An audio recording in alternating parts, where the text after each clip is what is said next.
Welcome to Hustle and Flow with Heather Hubbard, episode number 70.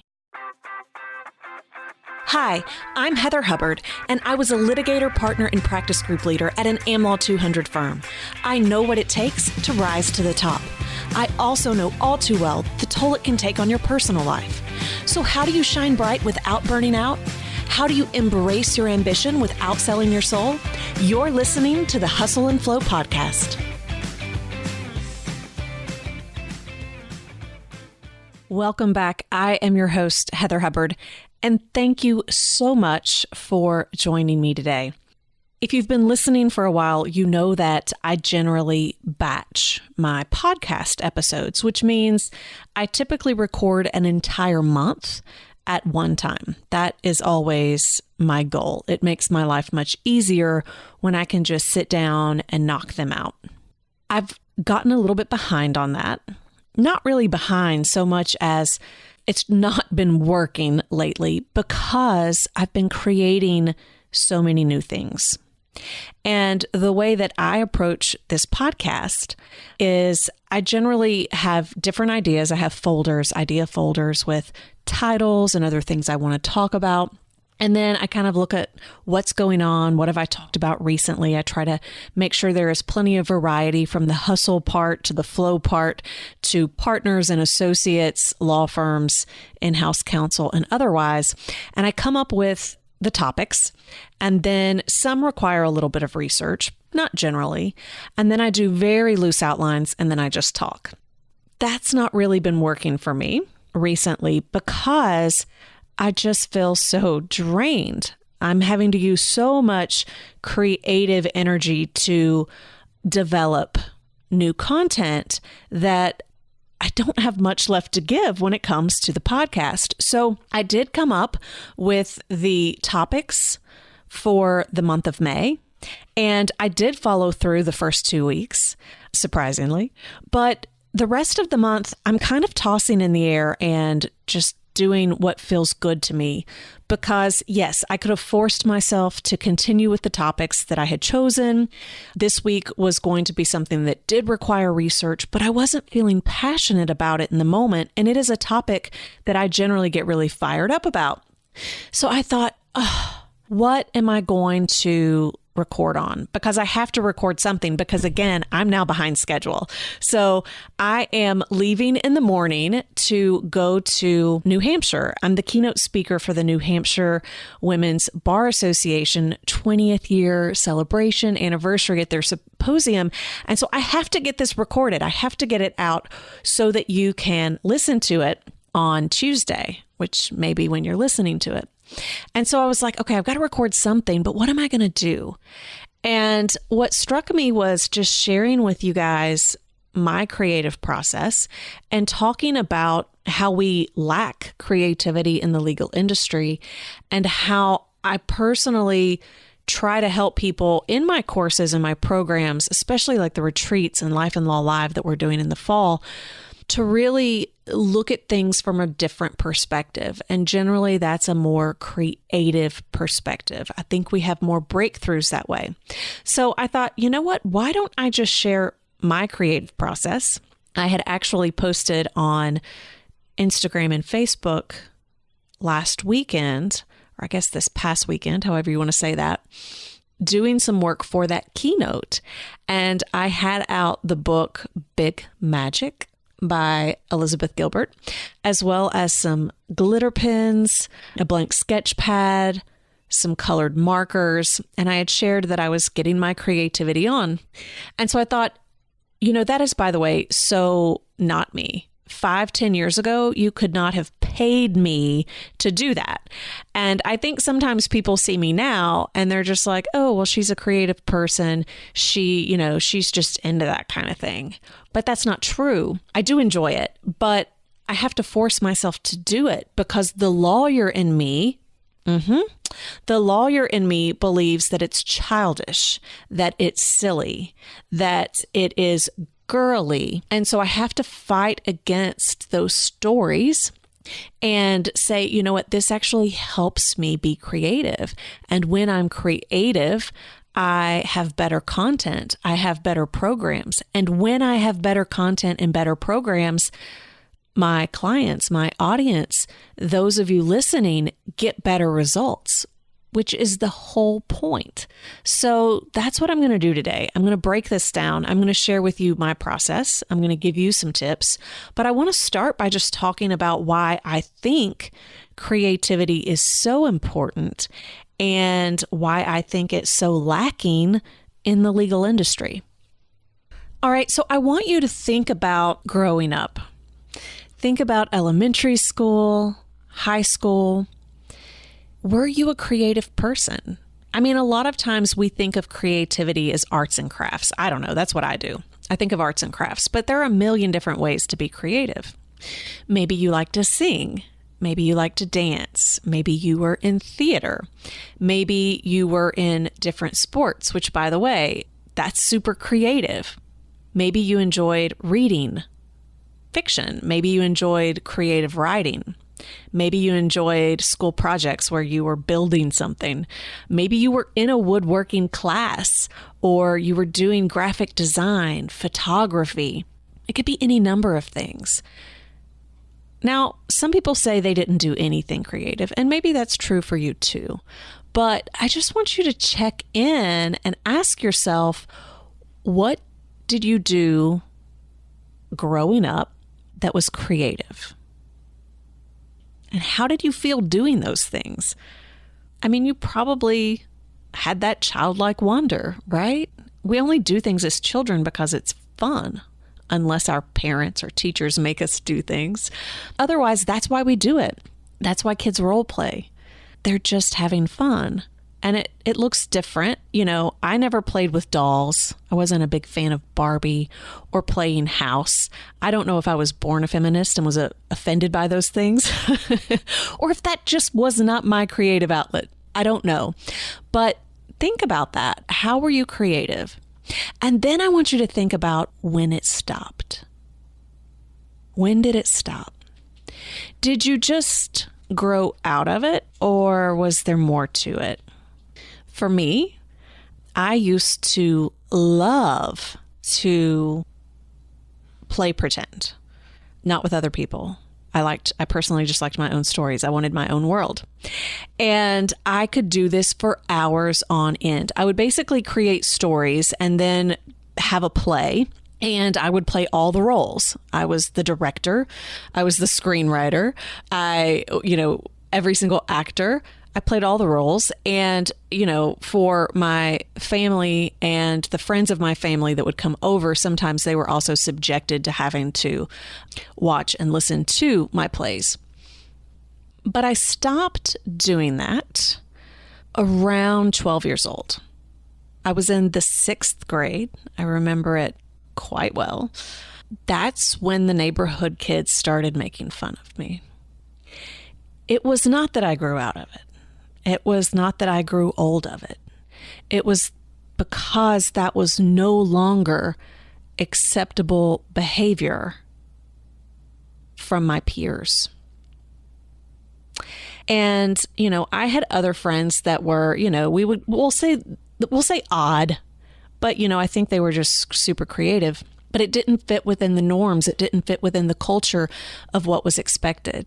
And not only would children make fun, but adults would make comments, right? I mean, adults would say things where I would hear them say, "Oh yeah, you're friends with so-and-so. She's really odd."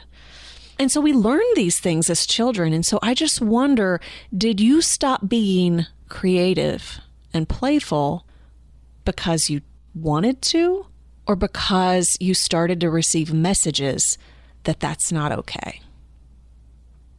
I also used to sing and dance and do creative writing. I was a very creative kid in many different ways. And so I used to perform all the time, whether there was an audience or not. But, fairs, malls, you name it, church, I would sing.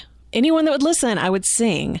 I would dance. I did all kinds of things. I was in baton. I took guitar classes. I took piano classes. I was in the children's theater. I was then in theater when I was in high school. I was in show choir.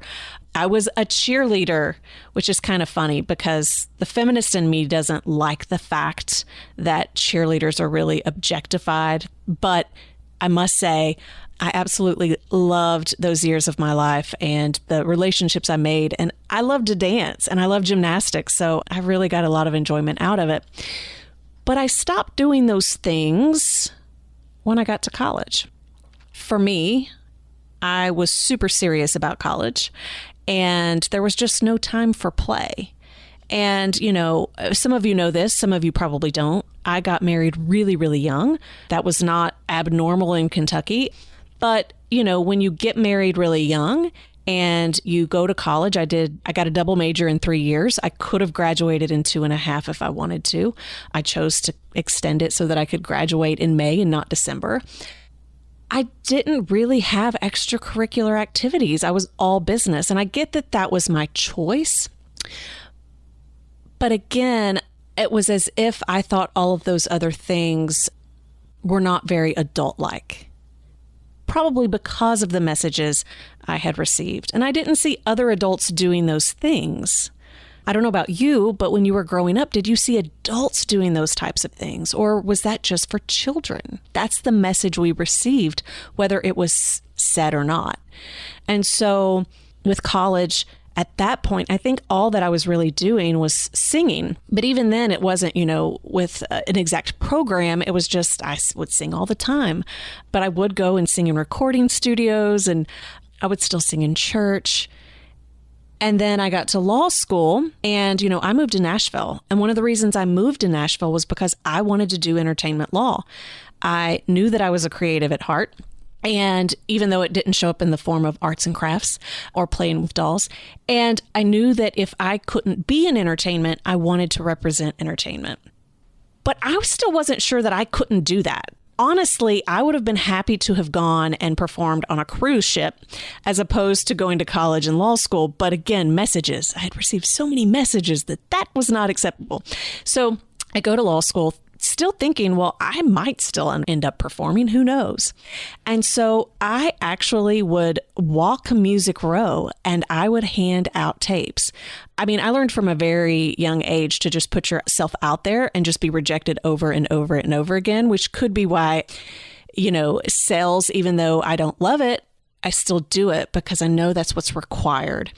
And so I would walk Music Row and hand out tapes. I would sing at the Wild Horse Saloon on stage. I loved performing and singing. And during my first year, I applied for a position in Sony Music's A&R department while I was in law school because I wanted to know the legal side. That was the area of law I wanted to get into. And I had the interview, basically had the offer, was working on the paperwork with the law school.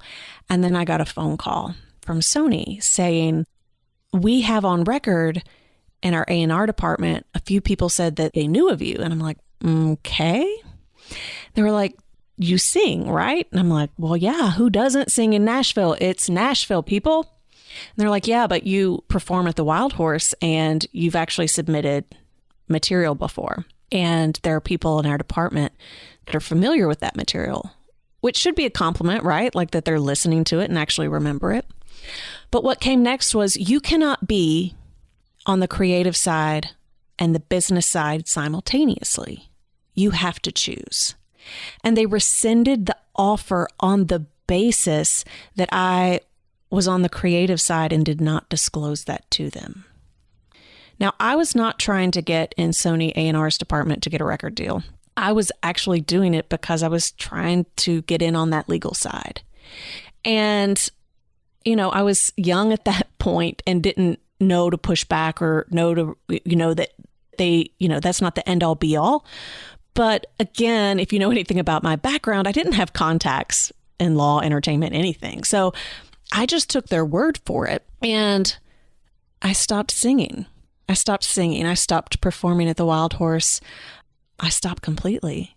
And I stopped songwriting, which I used to do all the time, every single day when I was in high school and college and in law school. And I stopped because my heart was so broken. And I thought, well, I'm more likely to succeed in law. I want to be a good lawyer. I have to put the creative side to rest. And so that was the final nail in the coffin for me. And now I don't play the guitar anymore. The only thing that I do is occasionally sing. And I shouldn't even say the only thing I do, because I'm not publicly saying, oh my gosh, it's been years. It's been years. It was probably at a friend's wedding. And, so now it's just my husband and my dogs and cats that get to hear me sing. And so I'm just, out there doing my business thing, my lawyer thing, and the creative side isn't there. And there are many things that I miss. But my point with all of this is each and every time that I gave up something creative, it was not because I had gotten tired of it. It was because someone told me, directly or indirectly, that was not acceptable. And so even if you don't have stories like that, although I bet if you really stop and think about why you stopped doing things that you absolutely loved that were creative, you probably have a similar story. Even if you don't, if you went into law school and no one had basically stamped those things out of you before, I guarantee you that law school did it.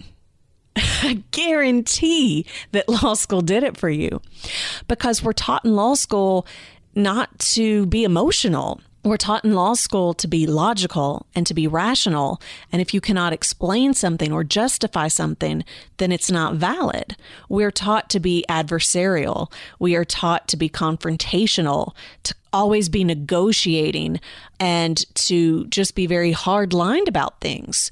So, if you got up in class and just wanted to make an argument based upon whatever you were feeling, if you could not make sense of it from a thinking perspective, it was dismissed and you were told you weren't doing a good job, right? It's like you didn't read the cases. Well, maybe you just have your own opinion, and maybe the way that law is set up, maybe the way we approach it, it is very masculine and it is very left-brained. And we accept that as, well, of course, because that's what it should be. It's the rule of law. But what if we're wrong? What if we're all wrong? What if law would be a much better place if we actually used our right brain part of the time? And so even if you had creative tendencies and you still had them when you got to law school, my guess is that you gave them up at that point. And to the extent that you ever used your right brain when you were solving problems before, that stopped.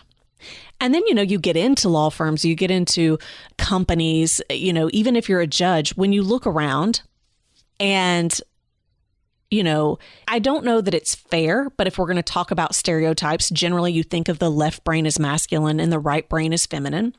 When we see that there are few women at the top in any of these organizations or entities in the legislature, anywhere, you think that it's bad and that the only way to succeed is to really step into that male, masculine, left brain role. And being creative in any way can be seen as a bad thing. Like you're not being serious. You're just being too feminine. You're just being too emotional. And that's whether you're a man or a woman.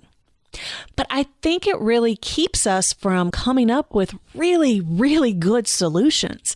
I think it's part of why the legal industry is so antiquated and we're known for being like the world's worst in business. Like we're always so far behind others.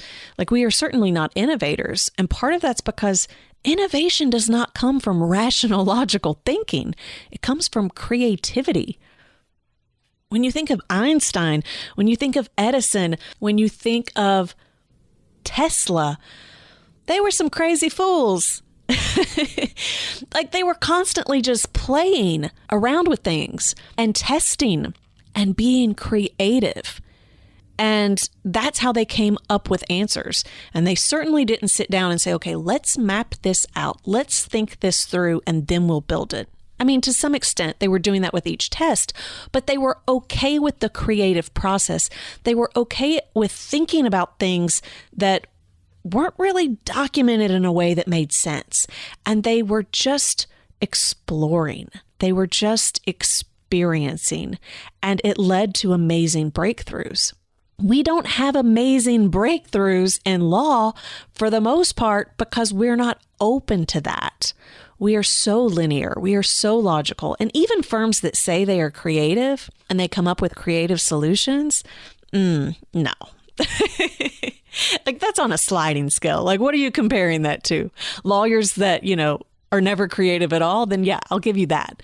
But myself included, like I've really had to do a lot of work coming back into this creative space. And I'm still not where I know my potential is because that left brain and all of that messaging from law school and just the legal industry is still there. My go-to, my tendency when I'm struggling with something is to go back to, well, let's just logically map this out. So what would things look like if we started to look at statutes? Lawmaking? What if we started to look at cases procedurally and substantively? What if we started looking at technology and employment issues and administrative issues from a creative standpoint, not a logical standpoint? And what does that require of us? Well, I have a few ideas. I'm just going to share what has helped me. And I personally think that if more lawyers were trying this out, that we might start to see some really cool things happening. So I am going to give you some ideas that may feel really awkward to you, and you're going to be like, that's never going to work, or I can't do that. I just want you to consider whether you might be willing to at least play with it and to see what happens. So the first is you have to be open to a blank canvas. You have to be open to saying, okay, let's just start drawing. Let's just start mapping. Not from a logical sense, but just from getting things down and visualizing it. So you're not sitting down with the end in mind. You're sitting down with the beginning and then just opening yourself up to the possibilities of what that solution might be. Today's episode is sponsored by the Life and Law Planner, created with quality materials and designed specifically with attorneys in mind. It's not intended to replace your electronic calendar, but instead help you plan for reaching your personal and professional goals, as well as managing your caseload. Pre-order during the month of May, and you'll receive $275 worth of bonuses, including free shipping, printable templates, and free quarterly planning webinars. Pre-order your copy today at lifeandlawplanner.com.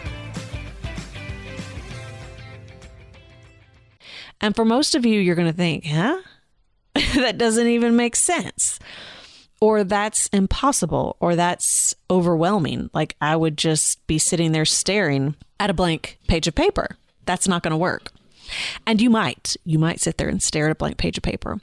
You might have to try this a few times. One thing that you can do is just write down words. Just brainstorm. We all have heard, the only bad idea is the one not shared, and that brainstorming is great. But I've yet to be in a law firm environment, whether you're working on a case or some kind of strategic planning or something else, where when you start brainstorming, someone in the room doesn't immediately want to debate with you and argue with you, or you can just tell from their body language or their whispers or their note writing, and which of course now as people are typing in their phones and then they look up at someone else and you know what they're doing, right? Or just an eye roll. And the message is immediately sent. That was stupid. That was stupid. And then you stop, right? So in the same way that when I was 12 years old and the kid said, you role playing this stupid. Well, as lawyers, as adults, we still pick up on those messages and we still want to belong and don't want to be the weirdo. So as soon as someone says, directly or indirectly, that that's stupid, you stop giving ideas, or the ones you give are more in line with what is expected, which of course defeats the entire purpose of being creative. So what would happen if you brainstormed, whether it's by yourself or with a group, and there was a rule that the very first person that tries to debate, or the very first person that picks up their phone or writes a note or rolls their eyes or has any kind of body language, like, they're out. They are no longer welcome in the room, because that's not going to be permitted. And if you do that, again, whether it's by yourself or in a group, I want you to intentionally throw out some ideas that are crazy, off the wall, like may not make any sense whatsoever, just because it gives other people permission to do the same. And it gives, like, again, if it's just you, it gives you permission to do the same. And yeah, that idea might be complete, craziness, but it might spark an idea or a thought that leads to something else. And that's how you can start getting in this creative flow. Another way to do this is to pull out colored markers. That may sound ridiculous, but I am telling you, as soon as you bring out colored markers, crayons, I don't know how you guys say that, or even if you're on a whiteboard and, you've got different colors, it triggers something in your brain that you are doing something creative. It really does tap back into those childhood memories of being playful and imaginative. And so that alone can be super helpful. I personally like to buy big sketch pads. So even though it's the same concept as like a whiteboard, I find that I still associate a whiteboard with business. So because of that, I think even if I'm using different colored markers, I'm still tapping into that left brain. And so by getting these big sketch pads out and using my colored markers, and I try to draw. Okay, here's the thing. I'm not a good drawer or illustrator. What would you even call that? I don't know. Drawer doesn't sound like a real word. Nonetheless, I was never good at that growing up, and I'm not good at it now.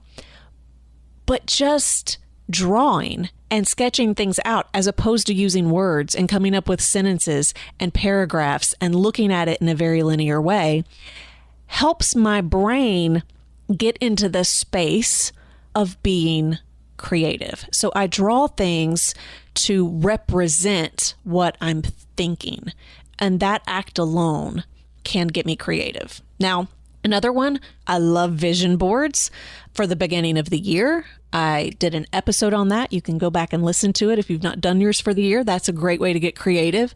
But you can still use the same concept, which is like you're going through magazines or you're looking at other things. I now do this where I'm just driving around town and I see billboards and I try to look at them in a different way. So I'm not looking at them from the advertising perspective. I'm looking at them from, how do I feel when I see that perspective? And what is it that makes me feel that way? So it just gives me creative ideas. And so you might say, okay, I'm going to create a vision board for this case.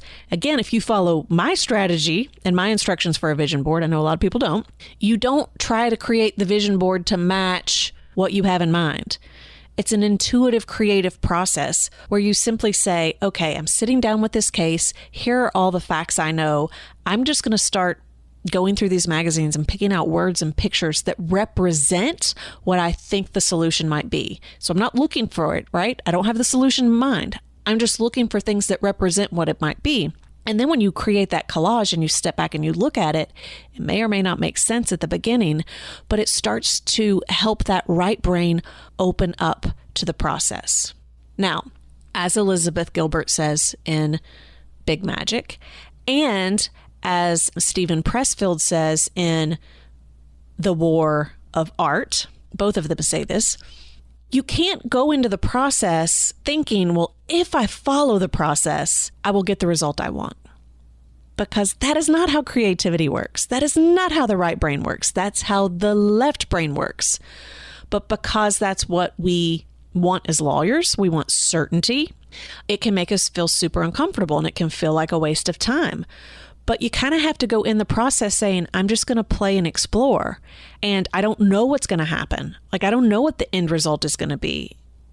I may not get any clarity, but I'm okay with that because I'm open to the process.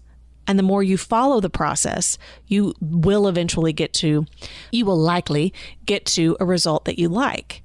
So Creativity requires time and space. Most attorneys don't have time or space, but it's kind of like meditation, right? When you're super, super busy, you're like, the last thing I have time for is self-care or meditation. When the truth is, if you took the time to practice self-care and meditation, your brain wouldn't be as mushy and crazy, and you could save time. So, if you're a crazy person and something's taking you 5 hours, well, it could be you could have avoided that altogether if you had given your brain some space. Creativity is the same way. You're going to say, I don't have time for that. Like, I'm barely going to be able to get this motion for summary judgment filed. I certainly don't have time to try to come up with some kind of creative process. That's crazy. But what if that entire summary judgment motion, the research you're doing, what you're going to put forth, what if, and I'm making this up here, but what if that's going to take, let's say, 50 hours, and carving out some time to do some creative thinking? I'm going to say 15. Again, I'm completely making this up as I go. What if that then only requires 5 or 10 more hours? You still saved, right? Like, you cut it in half. So I personally find that anytime I get stuck in my business or I get stuck with any kind of concept, especially with content creation. So again, when I say content creation, you are creating content too. You may not think you are, because you may not have a blog, you may not have a podcast, you may not be speaking or doing programs, but you probably are speaking. And you probably are doing CLE programs, and you probably are putting together marketing materials, and you are creating content in the sense that you are creating documents. You are creating contracts. You are creating motions and pleadings. You are creating letters. You are creating strategy. You are creating content all the time. So again, to the extent that you don't think you create content, that's just part of that left brain story that you've told yourself that law is different, that law is not creative. So I have found that when I get stuck with any of this stuff, or something really isn't coming together the way I thought it would, I'm being too logical. I'm trying to force a solution that is not right. And the only reason I'm not being creative is because I'm scared that I won't find the right answer. And I think that my left brain is, generally the winner. I'm a smart person, an intelligent person. I'm great at problem solving. And so it's like, I'll just figure this out. But it's the creative thinking that always gives me my biggest breakthroughs. It's the creative thinking that always comes up with the transformational experiences where people are like, how did you come up with that? It's the creative thinking that came up with the Life and Law and Balance retreat, and people who didn't know me would see a Facebook ad and just show up because no one else was offering anything like it. Because everybody else is just offering the same thing over and over again. We're just duplicating and competing in the exact same way. We're not innovating. And so I highly encourage you to, one, just be honest with yourself about why you're not creative, and whether it's because people told you it wasn't okay, whether that was before law school, during law school, or in your current legal job. And whether or not you'd be interested in exploring creative solutions, because I really do think that it has the ability to, one, make your life a lot more interesting. I talk to a lot of lawyers that are like, I'm so bored. Like, once you get to a certain part of your career, you're like, I'm so bored. I've seen it all. Like, I could do this in my sleep. Well, shake things up. Shake things up. Be creative. See what happens when you give yourself space and time to go through a creative process. I really think that you might hate it at first, but with time, you'll see not only the benefit in the results that you're getting for your clients and your organizations, but you'll start to see that it brings you joy because you are human, and humans have two sides to their brains. They got the left and the right. And so when we try to close off half of ourselves to be good lawyers, that's part of where we really are selling our soul, and we lose our joy and we lose our happiness. So I hope this podcast has served you well. I hope you go out and get creative, find some big magic, and I look forward to talking to you next week. For show notes, downloads, and other free resources, And to keep the conversation going, head on over to hustleandflowpodcast.com. See you there.